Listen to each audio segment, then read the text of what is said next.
Mark Fox, thank you so much for joining me today. I'm so excited to talk with you about the Vibe, which I have been using for quite some time. See a lot of people out there asking questions and using it, and I thought, why not have a discussion about this amazing technology that you put together? So thanks for joining me. Yeah, thank you so much for having me. I appreciate it. Yeah, great to have you. So why don't you just share a little bit about your background, because it's very fascinating, and then we could dive in a little deeper about the product and technology. Okay, yeah, I've done a lot of different things. The main thing probably if people would be interested in from a technical point of view besides this is I was a chief engineer on the Space Shuttle program. I worked on the program for about 16, 17 years. I went and did public speaking, started teaching creative thinking after that. I've written a book on it and did keynote lectures, those type of things. And then I got in, done a lot of different things. I created music and art from DNA and a lot of different businesses that didn't work that we could go down that rabbit hole if we needed to. But I came into this energy therapy world from my dog being sick and my friend who is a veterinarian, not my veterinarian, but a friend who is one, saying, hey, there's this magic machine that has energy and frequencies and it can reverse arthritis. So I'm like, nah, I don't know about that, but because I'm skeptical, but I dove into it, looked at it, and it's my dog, so I'm gonna do what I can. And then I learned more and more and more about it, and it's real. The problem at the time was the therapy was a couple states away and it was expensive. So I've been looking at this for like 27 years now. Wow. And it's like, it's got to be able to come up with an affordable device that's portable that people can just carry with them. And that's how we came up with the Vibe. Naively, I thought it'd be very simple to design. It wasn't, but it's here now. How cool. And must have been pretty fascinating to work on the Space Shuttle. Yeah, it was. It's just, it's a weird thing because in the pipeline, it was a 30-year experiment, right? It's not a production program. It's a rocket experiment. And whatever's on the launch pad, you built a year and a half earlier, right? Just because of the pipeline flow. So you're like, every time you get ready for a launch, you're like looking at your notebook of decisions you made a year and a half earlier, and you go, yeah, well, I wouldn't do that again today, but it is what it is. But yeah, it's always fun to watch launches and be part of the launch. The bureaucracy was trying to do things faster and better, and the government doesn't always want to do that. So especially after Challenger and Columbia incidences. So they're NASA very, very, very conservative to change anything to make it better. That part wasn't fun. The rest of the program was super satisfying. Yeah. I went to one shuttle launch and it was amazing just to feel that vibration sensation. Amazing. It's what an incredible time to be alive to witness that. But why don't we just start off with the basics, like talk about PEMF and just maybe talk about that, and we can dive into the device. Yeah, we need to make up an acronym that's not so fancy because it sounds like it's really cool. Pulse electromagnetic fields. People are starting to say PEMF because it's too hard to say, but it's exactly what it sounds like. It's a magnetic field at certain frequencies or frequency that's pulsing. So magnetic therapy has been around since 3500 BC. Hippocrates wrote about it, literally, for static magnets, and they were, excuse me, those were lodestones or rocks on the ground that got hit by lightning, is what people think. We don't know for sure. That magnetized them. And then around Nikola Tesla's time, and several other people in the turn of the century, we're looking at it for medical therapeutic purposes. And it's much, much more therapeutic if it's a pulse electromagnetic field instead of a static one. So that's what PEMF, it's pulsed. It is the Earth's heartbeat as well. The Earth puts out 7.83, 14.1, and 20.3, I think, called the Schumann frequency. So 7.83 being the strongest, but it's the main band. And where that comes from actually is the millions of lightning bolts that we have on Earth echoing off the ionosphere, and it makes the Earth and ionosphere act like a bell. So you're engulfed in pulse electromagnetic fields. These new devices and stuff like the Vibe are very targeted recipes. So their frequency pairs in most cases. A is kind of where it is. Frequency A is where it is in your body, and B is what's wrong with it, right? So it's an inflammation in the elbow. And then if you think about the two frequencies together as a chord on a guitar, think about the protocols being songs, okay, or a symphony. So they're changing about every 1 to 4 minutes. Not as rapid as a song chord, but that's what it is. At the very highest level, nobody knows exactly how it works, but nobody's proven how aspirin has worked either. And every doctor will argue with me on that. We know how aspirin works. You think you do, but you've never proven it. Okay, so stop that point. Same as about every other drug in the world. But what we do know is that in biology, your cells in your body have a charge on them like a car battery. When that voltage gets low, you get sick. So it recharges your cells' batteries. ATP, adenosine triphosphate, is the #1 fuel that your cells use for food. And this is increasing ATP up to 500%. So two things: recharge your cells' batteries, giving your cells a whole lot more food so your body can do what it does best, which is heal itself. That's it at the most basic level. Interesting. And as far as a lot of people also use a TENS unit, so how would a TENS unit differ than like a PEMF? Yeah, so they're energy transfer. So you can transfer energy to the body one of 5 ways at least: electrical current, like a TENS unit; magnetic fields, like the Vibe; light, sound, and vibration. And so you can transfer energy by sun and light because you can burn yourself, get sunburned, right? People have been singing and chanting for millennia, right, for meditation and that type of thing, where sounds and certain frequencies have effects, and they're not just placebo. This stuff can be measured with biomarkers in the blood, those type of things as well. But I mean, in any kind of health world, right, you have objective and subjective measurements. Still, the gold standard in 2025 for pain is analog visual scale from 1 to 10, 0 to 10, right? You walk in the doctor's office, what are you? The crying 9, right? And then you leave as the 4. And then you do all the statistical analysis of 9 versus 4 for people. But that's still the gold standard on measuring stuff. And then we get more and more biomarkers, of course, and blood sample stuff that you can do. Things like watches, right? The wearables. We have a new watch coming out next month. Oh, nice. Those type of things. Yeah, it's going to be really cool because it's well, we won't go down that rabbit hole, but it's going to be called Cario, and it's Kario. It's going to measure blood sugar, blood pressure, all off light sensors, stress, heart rate variability, number of steps, calories burned, all the normal fitness type of stuff. But what's going to be really cool about this, Sid, is if the customer chooses to, we're going to upload it into the cloud, and then they'll have the history of all their data, and we're going to be heavily using AI analysis to do before and after stuff and make coaching recommendations, all that stuff. So that'll be really cool. Oh, wow. Very cool. Can't wait to see that. But yeah, I'm excited about it, obviously, because yeah, testing them right now and they're looking fantastic. Wow, that's great. Well, thanks for sharing about that. So obviously we're now here to meet about the Vibe. So why don't you talk more about the Vibe, what it is, how it works, and yeah, I'm sure a lot of people would love to know. So in the simplest sense, it's an MP3 player. It's a music player that doesn't have a speaker. Now, I went full circle in designing it to come back to that logic, because all of the programs that I wrote are written on a music synthesizer. Now, I'm not a musician. Unfortunately, I can't play anything. It's a pet peeve of mine not being able to. I'm not either talented on that. It makes me angry because I get so many friends who can play everything, right? But so they're actually MP3 files that are being played, and they're going through coils that are making magnetic waves instead of making sound. If it had a diaphragm on it with a little magnet moving, it would be a speaker. If you took the coils out and hooked the speaker up, you'd hear it go, wah, wah, wah, wah, you'd hear the frequencies. But that's what it is. Where it all came from, nobody really knows. I mean, it's a long story, but Carnegie and Rockefeller screwed up all of the electrical stimulation research when they were alive, because Rockefeller figured out, hey, he owned all the oil, Standard Oil, right? And he figured out you could make drugs from oil.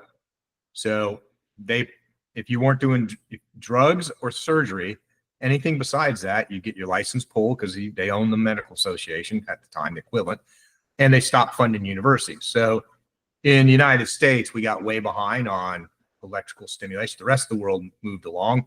We're catching up again, but it is basically an energy exchange. It's that simple. You mentioned a TENS unit. Just to put it in comparison, a TENS unit is 1,000 times more energy than the Vibe. So a TENS unit will contract muscles. This won't do anything like that, nor do you want it to. In fact, you don't need that much power. There's actually a study at pico level, which is insane. That's 1/1,000,000th of a Gauss, and this one's 9 to 10. That still was therapeutically effective. So bigger is not better when it comes to this technology. The only people that are going to tell you that is a guy that sells the big machines. He's the only one saying bigger is better. The rest of the research, most of the studies in NIH and PubMed and stuff are all at very, very low magnetic energy levels. Put in comparison, an MRI is 50,000 Gauss. This is 9 to 10 Gauss. The Earth is putting in about 0.4 to 0.5 Gauss as a comparison. Interesting. And how many frequencies are in here? So, because everyone goes, what frequencies are running? So it's running protocols again. Protocols. The frequencies are 1 to 1,000 hertz, but again, the protocols are I meant protocols. Thank you. frequency. Well, we get asked that every single day. What's the exact frequency?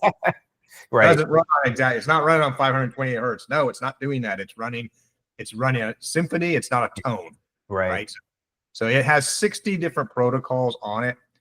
It's got 5 of them that are brainwave protocols, which can be repurposed for 70 other things. So in total, there's 130 different ailments or conditions that it can provide relief for. Can't treat, diagnose, or cure anything. We all know that, but it can help relieve it. Now, and I'm guilty as charged because I know you have to have a lot of water in your system to make it work effectively. Why is that you really have to have that water? And if you don't, are you still going to get any sort of benefit? You will still get a benefit without it, just not as well. The reason is a magnetic field, and this is physics, this isn't the device. A magnetic field drops off with what's called the square of the distance, which means you get very far away from it, it's going to drop off really quick. So if you have a broken foot and you put it in your top pocket, the magnetic field by itself can't get to your foot, or very little of the energy can. So because of that, but we know it works. So you know, if you put it in your top pocket, it still fixes a broken foot. How is that possible? My theory is 3 things. One is resonating with the water in your body.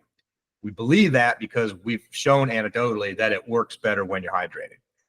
The worst part is people that are elderly that say they're hydrated and they haven't had a glass of water in 2 weeks. Okay.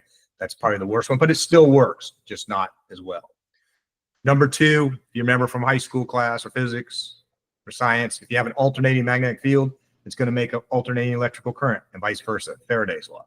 So even though it's very low, it is putting out a small electrical current because of the magnetic field, and your body is electrically conductive. Granted, your skin's like 200,000 ohms of resistance. It's not real conductive, but conductive enough that it can travel through the whole body, electricity. And the third one that nobody in the world's saying, but Mark's saying it until somebody proves me wrong, is magnetite, which is in turtles and birds. That is a mineral that is used, we believe, that you're using for navigation with magnetic fields. It's fairly recently discovered in the last decade or so that humans have magnetite in their cells as well. So if we do, you can transfer energy from cell to cell through the magnetite, I believe, because it's like little tiny microscopic magnets. So water, resonating with water, electrical current, the slight amount, and then magnetite. How to prove all 3 of those? Don't know. It's all anecdotal data because we know when, and we get this all the time, right? You got 80-year-old guys. I'm 64 now as of last week. You got 80-year-old guys screaming at me. Yeah, he goes, we can't drink water before we go to bed. Prostate. I'm like, right, then don't. Okay, it'll still work. Still run the thing. Try and run it during the day, right, as best you can when you can drink water. But yeah, it's a trade-off, right? Don't drink 2 gallons of water right before bed, or you're going to defeat the purpose for sleep. Right. Yeah. And as far as the protocols, and you may have answered this, but people may be wondering, how did you know, based on a protocol, how to write that and then make that work within the Vibe? Most of them I did not. Most of them came from 8,000 practitioners over 35 years playing with it. So just picture guys jamming in a garage writing songs. It's like they're in some bass here, some horn. We tried that on Friday night singing. It didn't work. We took that out. We added in some cowbells. I don't know. And that seemed to work. So that's where most of them come from. There are some other things like solfeggio frequencies or a single frequency that have been around for thousands of years, right? And chanting and those type of things. So some of those. So the majority, to answer your question there, the majority came from the practitioners, the whole pool of people rewriting songs. Some of them are like Solfegia frequency. Some of them are stuff I just wrote on my own because of demand. So, and I'm trying to be careful. I'm not a doctor. I'm a rocket scientist. I know enough about this, right? But like, for example, Lyme disease. Probably had 100 people contact me. What do you have for Lyme disease? Nothing. I don't. And then after you get on enough of Facebook calls with these people and see that they look like they're dead, they're in so much agony and pain, then I dove into it and found out, hey, I found a doctor that ran 1 to 4 hertz, proved he could kill it. And he even told me, be careful, because this Hertzheimer reaction is that bacteria is a clever little bastard. And when you try and, first he's going to hide and he's going to masquerade as some other symptom where it's not Lyme disease. And then if you do kill him, he's going to spit poison into your bloodstream. Yeah. It worked on the first study, 100%. Every single person got sick. It killed it. So it's like, okay, wow. Well, everyone quit using it. So I'm like, all right, well, let's regroup. Let's rehuddle. Run it at power level 5 instead of 10, so it's not so aggressive, right? Kill it, then run the liver protocol to clean the toxins out of you. Run the vagus nerve just to rebalance the whole system, and then rinse and repeat and try it again. We're getting a lot of success with people with Lyme disease doing that. So, and I've got, per time, I won't mention all the other ones, but there's a dozen or so or more of those that we've made up, right? And one last example, PTSD, we have a specific PTSD protocol in there. We have one for anxiety. A small percentage of the people, when they run anxiety, it makes them worse. Don't know why. So when you've got anxiety, try anxiety, relax and balance, vagus nerve toning, and PTSD. So I'm calling it the power of 4. Run all 4 of those, figure out which one works best for you, create your own regiment based on that. So long answer to what you asked me. So it's a big mix of proven stuff, not proven yet, right? But well, proven as best you can. A lot of anecdotal data. The problem is there's 8,000 practitioners in 35 years. They're doctors. They treat patients. They don't write reports. Universities do, right? For the most part. So there's not tons and tons and tons of documented data. Just that is what was developed from how people responded to it. So interesting. I like what you've done with the device, making it nice and easy, and it's just so user friendly, which is great. Pick the read right through all the different protocols, you're good to go. Can you ever add more on this at some point, where you could do it through the computer, or that's it? Nope. And here's a reason. I don't want to make it programmable because of what you just said. I want it to be here's how easy I made it. Made them alphabetical. You scroll the one you want, you hit play, put in your pocket. We still have people that struggle with that, right? People turning the power level down. But this is the number one issue we have. People turn the power level down and they don't realize it. This next lot that's got shipped yesterday, it's going to have a message. If you turn it down from 10, it's going to go, hey, time out. You move this from 10 to 9 or 8. Did you really want to do that? So we're having to add that kind of stuff all the time, but I don't want it programmable. I don't want people going into it, changing batteries and stuff. Here's several reasons, and it's not what people would think, like, I don't want to be obsolete. The coils are in there. That was the hardest part to make. The coil is about 1/3 the diameter of your hair. Wow. And it's got like 75 wraps, 65 wraps, and there's 2 of them. They're very positioned just right. If anyone breaks in the back of things screwing with batteries, they're going to break those. Right. So they're all sitting in there embedded in silicone and stuff to make them durable. So I don't want people messing with that piece of it. Okay. Now, as far as using this to get the best outcome, is it best to wear in your chest, in your pocket? What do you recommend? Yeah, I'd wear it with the lanyard on your chest, or put it in your pocket. Or if you're a woman, I stopped fighting this a year ago. Go ahead and stick it in your bra because you're going to do it anyway. Now, I don't know why women won't put it in their back pocket, because they all have a cell phone in their back pocket. Just put it in the other pocket. But for some reason, women don't want to do that. So as close as you can get to your body, the best. It does things like PTSD, which is in every part of your body. So it's not in your head only. So you don't have to have it by your head. I will only say if it's pain like back pain, neck pain, or arthritis, if you can get it closer, it'll still work just wearing it. But if it's in your wrist and you're just sitting there watching TV, just take a little sock or a wristband or anything and just kind of put it on your wrist. Or the most common thing in the world, right, is back pain. Be careful sitting there, but I do it all the time. I put it between my underwear and my pants. Oh, that's a right? good idea. Yeah, because I have lower back issues. That way, yeah. So it will still work. Back pain will work just wearing it as a lanyard on your neck, but it's going to work a little better, I think, anecdotally, if you get it closer. I won't gross everyone out, but my leg right here, I got bit by a dog 2 days ago. Oh, So it's my fault. I walked in the guy's house. The dog I'd met once before, but I came in before he did, and the dog didn't recognize me and bit me. But I'm oh, running wound healing right now, right? yeah. So instead of wearing it on my neck, I just got it right here in my pocket. I have it in my pocket, so it's laying over. The wound is right on my thigh. Yeah. And so I'm going to do a case study on this because what is today? Tuesday, and it's almost dawn. I got bit Saturday night. Wow. That's fantastic. And obviously you could wear this on your skin. You can wear it on your skin. It does get up to 105 Fahrenheit. So that's why it has some ventilation holes. It's best to give it some circulation. So Best to wear it with over a layer.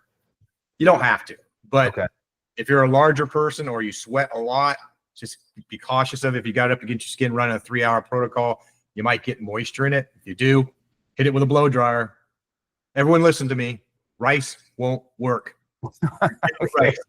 You got to hit it with a blow dryer. Don't melt the damn thing. Somebody did this last week, excuse me. And I didn't know, you got to get to 300 Fahrenheit to melt it to 80. And somebody melted theirs with a blow dryer. And I can't believe they're putting that on their head. But anyway, so yeah, I mean, the closer you can get to the skin, the better. A simple layer is fine. For me, when I'm wearing around my neck, I just put it on the inside of my shirt. Yeah, me too. Mainly because, and you probably realize this too, it'll work when it flips around, but not as well. It's better to keep the coils near your skin. So Near your skin. Okay. walking, it wants to flip around. So most people put it inside their shirt. Gotcha. Great. Now, I know early on you had talked about pets. Maybe you could just kind of share a little bit about pets and how it's helped pets and any kind of pet. Yeah. Anything pet related? So the main pets are going to be dogs, cats, and horses. And everyone goes, well, when do I run for the horse? They're all the same. Okay. Horses are 1,000-pound people that are on 4 hooves instead of 2 legs. Okay. Okay. Protocols are the same. Dogs have anxiety. They all know that fireworks stuff. Dogs have allergies. Dog has arthritis. They have dysplasia, right? The only thing dogs usually don't suffer with that humans do is sleep. Dogs usually can sleep pretty well.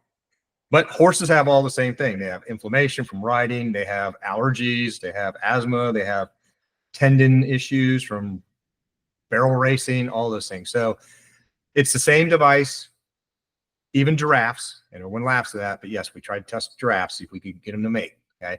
But for dogs, we have a harness and a new harness. And then we have a dog bandana that's custom made. So the Vibe fits in a pocket. And then for horses, I have one right here. It's basically a cell phone holder with a 30-inch elastic strap that goes around the horse's neck. So a horse has real quick, the vagus nerve on a human, it comes down both sides of your brain. It comes from your brain down both sides of your neck, clusters around your heart. It goes to all your organs. A dog and a cat and a horse all have a vagus nerve too, which if you tap into that, you can send the energy through the vagus nerve very efficiently. That's how we're doing it mostly with horses. And the big gamble, most people in the horse world know what this technology, you said, what is PEMF? If I went man on the street, which I have done, Sid, and go, hey, with a microphone, do you know what PEMF is? 1 out of 20, 1 out of 15 is going to say yes. More and more are learning about it. In the horse world, 100%. There's not a single horse owner who doesn't know what a MagnaWave is. It's a gigantic machine that looks like a beer keg with big rings that they've had the horse treated or the horse in their stall has been treated with a veterinarian coming out. So that world, the horse world knows what it is. Dog world, not enough yet, but so it's the same device, works for all kinds of pets. Gotcha. Great. And lastly, as far as there is a lot of skeptics, I'm sure, out there with all sorts of different devices and technologies out there, what would you say to anybody who's skeptical? And I know that you have a return policy if people are, for whatever reason, they're not satisfied, but anything you want to just share for any of the skeptics out there? Yeah. So, and we do have a 30-day return policy. If it doesn't work for you, send it back. We'll give you money back. We don't want anyone to have one that didn't work for. But we have a very high success rate. But the skeptics, yes, you should be skeptical. I am, still am. I've been looking at it for 27 years. It's still magic. Okay. Now, having said that, the article I wrote for all the Facebook haters was "Liar, Liar, Pants on Fire." And it listed the 300 top scams of all time. DNA sequencing, CRISPR, antibiotics, MRIs, all of this technology that's 1,000,000% impossible. Can't possibly be true until it was. We have so many inventions, so much technology. An MRI, Sid, in my opinion, it's the most advanced, magical, technical thing that any human being has ever built. There's so much magic in an MRI, but we do 1,000,000 of them a year. Nobody's questioning the picture, right? So what would this conversation be with that on the Mayflower? Okay. Yeah. That's Yeah. impossible. Try to explain how satellites work, right? All of this stuff. Starlink would be impossible 20 years ago. All these things. The reason I just said that because I just hear one going off. Another rocket. Okay. Starlink. Wow, yeah. Elon Musk has lost his mind. He's launching constantly. But anyway, so just looking at all the technology and stuff, right? I mean, okay, perfect example. If I could tell you what AI is going to do in September of 2025, when we had this conversation 8 years ago, you wouldn't believe a single word, right? Yeah. Nothing. You're right. Nothing. A year ago, I didn't use any AI, and I have 30 chat GPTs I use to help run the business, right? Nobody could fathom that. We all talked about HAL and Space Odyssey and all that stuff, but this technology woke up a couple years ago, right? And it's going so fast now that I haven't ran into anyone that doesn't talk about AI and use it somehow in their business, right? So yes, that would be completely impossible for Mark Fox and Sid to have $1 billion worth of processing power sitting on a computer for $20 a month, right? So that I hadn't thought of till just now, only because we're using so much AI. But you just look at all of the technological advancements and things that we've had that were impossible until they weren't. Yeah. Well, Mark, it was a pleasure speaking with you. Really excited about the new product. Glad I learned that a new product's coming, and look forward to people seeing this video. I'll share the link to the website, and thank you so much again. We'll have to do this again in the future. All right. Thank you so much, Sid, for having me. Good to see you again. Thank you so much.